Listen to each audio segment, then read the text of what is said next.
ദൈവത്തിൻ്റെ സർവാധിപത്യം. ഗലാത്യലേഖനം 5-ാം അധ്യായം 1 മുതൽ 12 വരെ. ധ്യാനത്തിനായിട്ട് 1-ാം വാക്യം. സ്വാതന്ത്ര്യത്തിനായിട്ട് ക്രിസ്തു നമ്മെ സ്വതന്ത്രരാക്കി, ആകിയാൽ അതിൽ ഉറച്ചു നിൽപ്പിൻ.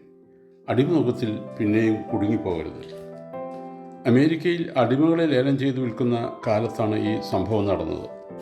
ഒരടിമ യുവതി ഒരു വൻ തുകയ്ക്ക് ലേലത്തിൽ വിൽക്കപ്പെട്ടു. വാങ്ങിയതോ ഒരു ക്രിസ്ത്യൻ യുവാവും. ആ യുവതിയെ ഏറ്റുവാങ്ങുന്നതിനുമായി അദ്ദേഹം അടിമപാളയത്തിലേക്ക് ചെന്നു. അവൾ അദ്ദേഹത്തിന് മുമ്പിലേക്ക് ആനയിക്കപ്പെട്ടു. യജമാനെ, അങ്ങേ സേവിക്കാൻ ഈയുള്ളവൾ സന്നദ്ധയാണ്. അവൾ നമ്രശിരസ്കയായി നിന്നുകൊണ്ട് പതിഞ്ഞ സ്വരത്തിൽ പറഞ്ഞു, സഹോദരി, ഇത്ര വലിയ തുകയ്ക്ക് നിന്നെ ഞാൻ വാങ്ങിയത് അടിമവില ജയിക്കാനല്ല, പിന്നെയോ നിന്നെ മോചിപ്പിക്കുന്നതിന് വേണ്ടിയാണ്. ആ യുവാവ് പ്രതിവചിച്ചു. ഇത് കേട്ട് അന്തം മുട്ടുനിന്ന ആ യുവതിയുടെ വിറയ്ക്കുന്ന കയ്യിൽ അദ്ദേഹം ഒരു കടലാസ് ചുരുൾ വെച്ചു കൊടുത്തു.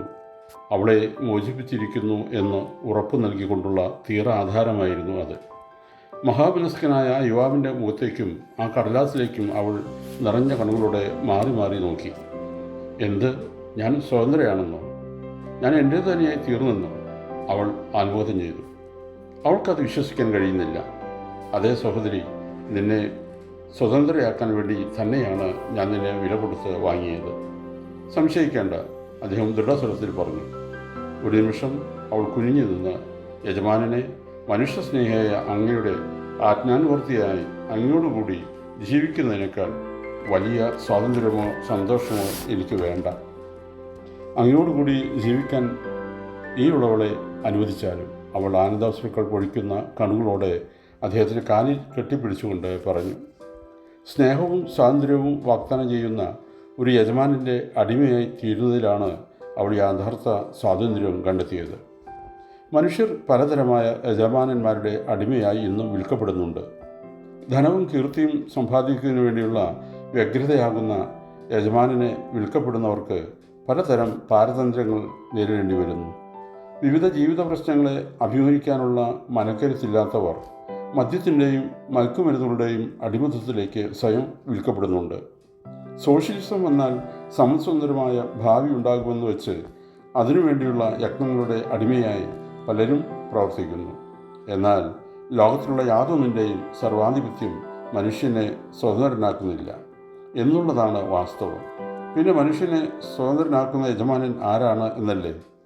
ദൈവത്തിൻ്റെ സർവാധിപത്യത്തിന് മനുഷ്യൻ വിധേയനാകുമ്പോൾ മാത്രമേ പൂർണ്ണമായ സ്വാതന്ത്ര്യം അവന് ലഭിക്കുകയുള്ളൂ. വ്യക്തികളുടെ ജീവിതമോ സാമൂഹികവും രാഷ്ട്രീയവുമായ വ്യവസ്ഥകളോ മാത്രമല്ല, സംഘടിത മതങ്ങൾ പോലും പലതരം അടിമത്തങ്ങളെ ചങ്ങലകൾ ധരിച്ചിരിക്കുന്നു. ദൈവത്തിൻ്റെ സർവാധിപത്യം സ്വീകരിക്കാതെ മനുഷ്യൻ്റെ കയ്യാമങ്ങൾ പൊട്ടിച്ചെറിയുവാൻ സാധ്യമല്ല. ദൈവത്തെ അനുസരിക്കുവാൻ നാം തീരുമാനിക്കുമ്പോൾ യഥാർത്ഥ സ്വാതന്ത്ര്യത്തിൻ്റെ മധുരിമ നമുക്ക് അനുഭവ വേദ്യമായി തീരും. ഈശ്വരൻ്റെ സർവാധിപത്യത്തിന് വേണ്ടിയാണ് മനുഷ്യൻ സൃഷ്ടിക്കപ്പെട്ടിട്ടുള്ളത്. ദൈവത്തിൻ്റെ ഭരണം, സർവാധിപത്യം മാത്രമേ പൂർണ്ണമായ സ്വാതന്ത്ര്യവും മോചനവും മനുഷ്യനെ നൽകുകയുള്ളൂ. ഓർക്കണമേ, സ്വതന്ത്രനാക്കപ്പെടുന്നത് സ്നേഹരഹിതമായ ലോകത്തിലേക്കാണെങ്കിൽ സ്വാതന്ത്ര്യത്തിന് അർത്ഥമില്ല. യോഹന്നാൻ 8:32. സത്യം അറിയുകയും സത്യം നിങ്ങളെ സ്വതന്ത്രന്മാർ ആക്കുകയും ചെയ്യും. ദൈവം അനുഗ്രഹിക്കട്ടെ.